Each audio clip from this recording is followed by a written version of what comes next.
Mumbai high court भरती 2025 साठी तुम्ही अजूनही फॉर्म भरले नसतील तर फॉर्म भरा. त्याची लास्ट डेट 5 जानेवारी 2026 आहे. तर आपण याचं सर्व प्रिपरेशन करणार आहोत. त्यासाठी विज्ञान विषयाचे जेवढेही क्वेश्चन्स झालेले आहेत ते प्रिव्हियस इयर्सचे क्वेश्चन्स आपण आज प्रॅक्टिस करणार आहोत.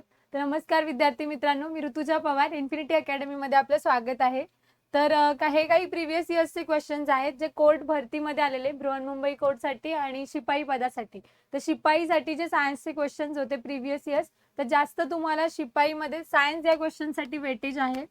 तर तुम्हाला सायन्सचा जो स्टेट बोर्डचा पार्ट आहे तो कव्हर करून जायचा आहे. आणि क्लर्कसाठी जे आहे ते तुम्हाला जीएस वाईज सायन्स, त्याच्यानंतर पॉलिटी, इकॉनॉमिक्स, जॉग्राफी, तशा प्रकारे जे प्रिव्हियस इयर सायन्सचे झाले ते आपण क्वेश्चन्स इथे बघूया. तर खालीलपैकी कोणते यू कॅरियर्सचे उदाहरण आहे? जीवाणू, ब्लू ग्रीन अल्गी. तर त्याचा आन्सर आहे केवळ एक किंवा दोन. हे दोन्ही, एक किंवा यापैकी कोणते? एकही नाही, none of the above.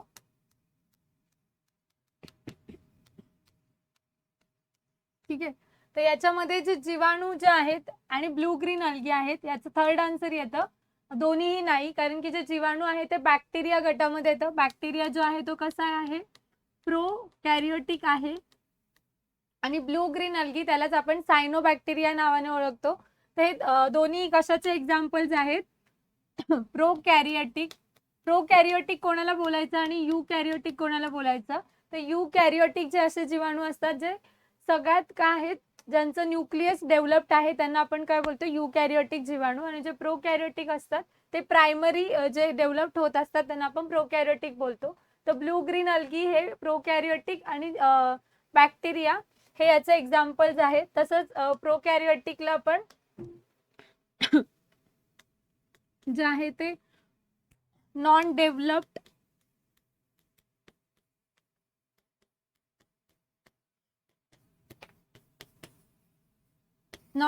Nucleus त्याचा असतं ते बोलतो.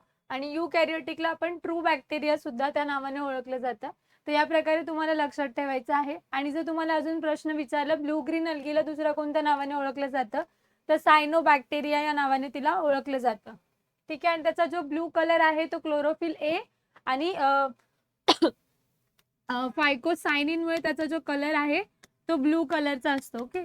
नेक्स्ट पार्ट आहे डॅशच्या कमतरतेमुळे जखमांमधून जास्त रक्तस्राव होतो. Vitamin B12, vitamin E, vitamin D, vitamin K. त्याचं जे फोर्थ ऑप्शन आहे हे याचं आन्सर करेक्ट आहे. तर विटामिन B12 आहे, त्याला दुसरं नाव काय आहे? कोबॅलोमिन. कोबॅलोमिन या नावाने ओळखलं जातं. तर विटामिन B12 बद्दल अजून जर क्वेश्चन क्रिएट झाला, त्याच्यामधला जो सोर्स आहे तो फक्त नॉनव्हेज आहे. मोस्ट ऑफ नॉनव्हेज मधून विटामिन B12 आपल्याला मिळतं. देन आहे विटामिन ई आणि विटामिन डी. विटामिन ईचं जे सायंटिफिक नाव आहे त्याला टोकोफेरॉल बोललं जातं आणि विटामिन डी ला कॅल्सिफेरॉल. तर यांचे जे सायंटिफिक नेम आहेत ते तुम्हाला एक्झामसाठी लक्षात ठेवायचे आहेत. त्याच्यानंतर याचं विटामिन केचं जे नाव आहे त्याला पायलोक्विनॉन म्हटलं जातं. हा पार्ट एक लक्षात ठेवायचा आहे. अजून विटामिन्स बद्दल अभ्यास करताना तुम्हाला हा पार्ट लक्षात ठेवायचा की वॉटर सोल्युबल विटामिन कोणते आहेत आणि फॅट सोल्युबल विटामिन. तर वॉटर सोल्युबल हे दोन विटामिन आहेत,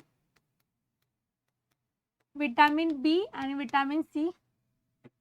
त्यानंतर जे फॅट सोल्युबल विटामिन्स आहेत, फॅट सोल्युबल विटामिन साठी तुम्ही ट्रिक लक्षात ठेवू शकता, किडा, KEDA. ठीक आहे. तर विटामिन के, विटामिन ई, विटामिन डी आणि विटामिन ए हे कोणते विटामिन्स आहेत? फॅट सोल्युबल विटामिन आहेत. वॉटर सोल्युबल विटामिन्स जे पाण्यातून आपल्या through out the body wastage through पाण्यातून बॉडीतून आपल्या थ्रू आउट होत असतं त्याला विटामिन बी आणि विटामिन सी म्हटलं जातं. तर विटामिन बी सी हे वॉटर सोल्युबल आहेत. अजून क्वेश्चन कुठे क्रिएट होतो? तर विटामिन के जो आहे त्यामुळे रक्तस्राव थांबला जातो. विटामिन डी आहे ते आपल्याला कशामधून मिळतं? सनलाईट त्याचा सोर्स आहे. विटामिन ई जे आहे ते अँटीबायोटिक म्हणून सुद्धा वापरलं जातं. स्किनसाठी सुद्धा विटामिन ई काय आहे? चांगलं आहे. देन विटामिन ए मुळे काय होतं? कलर ब्लाइंडनेस जे होतं, रेड, ग्रीन आणि ब्लू कलर जे आहेत ते आपल्याला विटामिन ए ची जर कमतरता असेल ते ओळखता येत नाहीत. तर या प्रकारे विटामिन्सचा जो पार्ट आहे तो लक्षात ठेवायचा आहे. नेक्स्ट आहे कार्बोदकांबाबत खालीलपैकी कोणते विधान योग्य आहे? करेक्ट आन्सर ओळखायचा आहे. कार्बोदके हे अमिनो ऍसिड्स पासून बनलेली असतात. कार्बोदके हे आपल्या शरीरासाठी ऊर्जेचा मुख्य स्रोत आहे. आता विटामिन्स किंवा जर हेल्थच्या टॉपिक कडे वळलो आपण, तर कार्बोहायड्रेट्स, प्रोटीन्स आणि फॅट्स हे आपल्या बॉडीसाठी इम्पॉर्टंट असतात. तर कार्बोहायड्रेट्स हा कसा आहे, मेन सोर्स आहे. जो एनर्जी गिव्हिंग सोर्स जो आहे तो मेन एनर्जी गिव्हिंग सोर्स कोण आहे, कार्बोहायड्रेट्स. 70% ऑफ एनर्जी आपल्याला कशातून मिळते, कार्बोहायड्रेट्स मधून मिळत असते. देन आहे प्रोटीन्स आणि फॅट. तर यावरती अजून प्रश्न काय विचारला जातो, कार्बोदके अमिनो ऍसिड्स पासून बनलेले असतात का, तर नाही. ते कशापासून बनलेले असतात, प्रोटीन्स हे अमिनो ऍसिड्स पासून बनलेले असतात. तर कार्बोहायड्रेट्स कशाचा मेन सोर्स आहे, ग्लुकोज. ग्लुकोज कशापासून बनतं, आपल्याला जे शुगर कंटेन आहे, शुगर कंटेन काय आहे, मोनोसॅक्राइड. म्हणजे कार्बोहायड्रेट्स हा कशाचा मेन सोर्स आहे, मोनोसॅक्राइड ग्लुकोज कंटेनचा आहे. तर त्यामुळे इथे काय येईल, प्रोटीन हे असणं गरजेचं होतं. त्यामुळे हा जो ऑप्शन आहे, ऑप्शन सेकंड करेक्ट आहे. त्यामुळे फर्स्ट ऑप्शन याचा आन्सर करेक्ट असणार आहे. अजून एक्झाम साठी तुम्हाला कोणते पॉईंट लक्षात ठेवायचे आहेत, तर कार्बोहायड्रेट्स मधून carbohydrates, proteins and then fat आहे. तर कार्बोहायड्रेट्स मधून आपल्याला 4.1 किलो कॅलरी एनर्जी मिळत असते.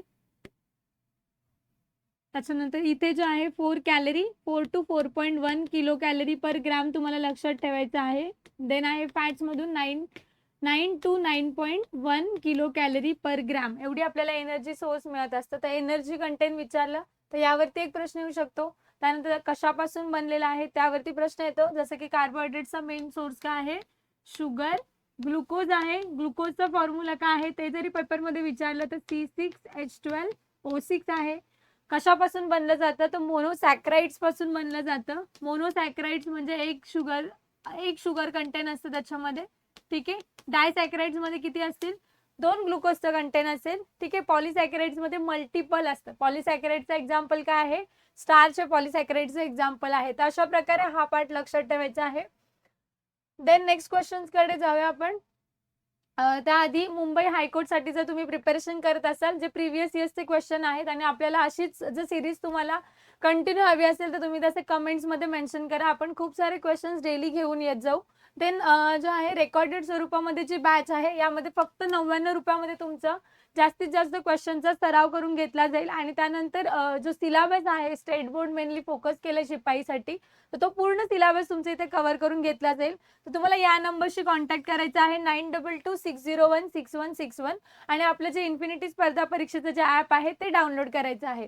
देन मुंबई क्लर्कसाठी प्रिपरेशन करत असाल तर यामध्ये मराठी, इंग्रजी, जो वेटेज 40 मार्क्सचा गणित बुद्धिमत्ताचा जो पार्ट आहे तो कव्हर करून घेतला जाणार आहे. आणि प्लस जास्तीत जास्त सराव प्रश्न तुमच्याकडून करून घेतले जातील.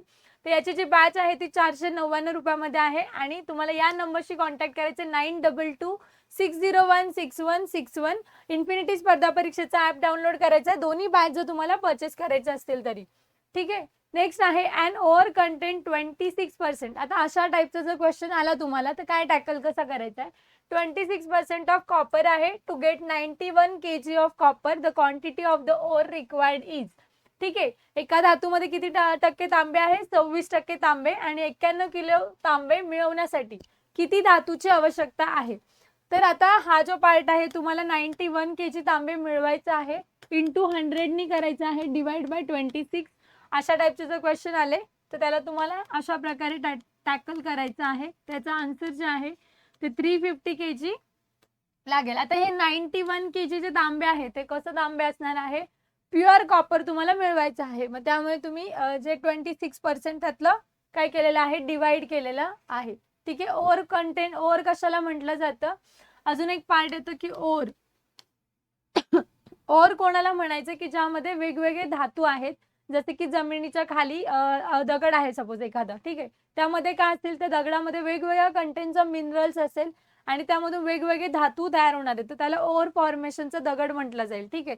सेम लाईक की एखादी वाळू आहे, वाळूमध्ये ओर कंटेन असतं, म्हणजे खूप सारे मिनरल्स आहेत. मिनरल्स म्हणजे वेगवेगळे जे सपोज आता प्लॅटिनम आहे, गोल्ड आहे, सिल्वर आहे, तर अशा प्रकारे आहे. अजून एक्झामचा पार्ट करताना मिनरल्स वरती सपोज क्वेश्चन आले तर तुम्हाला टर्म सुद्धा लक्षात ठेवायचं आहे.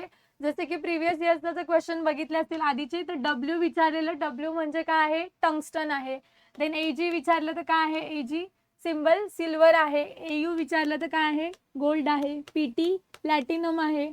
तर अशा प्रकारे जो सायन्सचा पार्ट आहे काही तुम्हाला एक्झामसाठी लक्षात ठेवायचं आहे. मेन जो कंटेंट आहे, what is the name of the instrument use to measure blood pressure. So कोणतं इन्स्ट्रुमेंट वापरलं जातं ब्लड प्रेशरसाठी? स्टेथोस्कोप, त्याच्यानंतर स्पिग्मोमॅनोमीटर, थर्मोमीटर का ॲनिमोमीटर. सो याचा जो आन्सर आहे ते काय आहे, याचा आन्सर आहे स्पिग्मोमॅनोमीटर जे आहे ते ब्लड प्रेशर काउंटसाठी वापरतो आपण. त्यानंतर स्टेथोस्कोप कशासाठी वापरलं जातं? डॉक्टर्स जे युजली ट्रीटमेंट हार्टबीट जे आहे आपलं फंक्शन कसं होतंय त्यासाठी आपण काय बघतो, युजली स्टेथोस्कोपचा यूज केला जातो. देन आहे थर्मोमीटर. थर्मोमीटर काय कॅल्क्युलेट करतं? टेम्परेचर बॉडीचं. तो बॉडी टेम्परेचरसाठी काय वापरतो आपण? थर्मोमीटर. आणि ॲनिमोमीटर जे आहे ते विंडचा जो प्रेशर आहे तो काउंट करण्यासाठी काय वापरलं जातं? ॲनिमोमीटर. सो क्वेश्चन तुम्हाला कशा प्रकारे करायचं आहे याची एक आयडिया आली असेल आणि याद्वारे तुम्हाला ॲनालिसिस करायचं आहे. आपण असं प्रत्येक क्वेश्चनचं ॲनालिसिस करणार आहोत. आणि जर तुम्हाला अशी सिरीज हवी असेल तुम्ही तसं कमेंट्समध्ये मेन्शन करा. आपण ही सिरीज कंटिन्यू करू पुढे आणि खूप सारे क्वेश्चन्सला टॅकल करूया आणि सोबत जी मुंबई हायकोर्टचं जे प्रिपरेशन आहे ते करायचं आहे. आणि या रिलेटेड सुद्धा काही डाऊट असेल तर तुम्ही तसं कमेंट्समध्ये मेन्शन करा. जर तुम्हाला व्हिडिओ आवडले असेल तर व्हिडिओला जाता जाता एक लाईक करा. चॅनलला नवीन असाल तर चॅनलला सबस्क्राईब करा, बेल आयकॉन प्रेस करा. भेटूया पुढच्या अपडेट.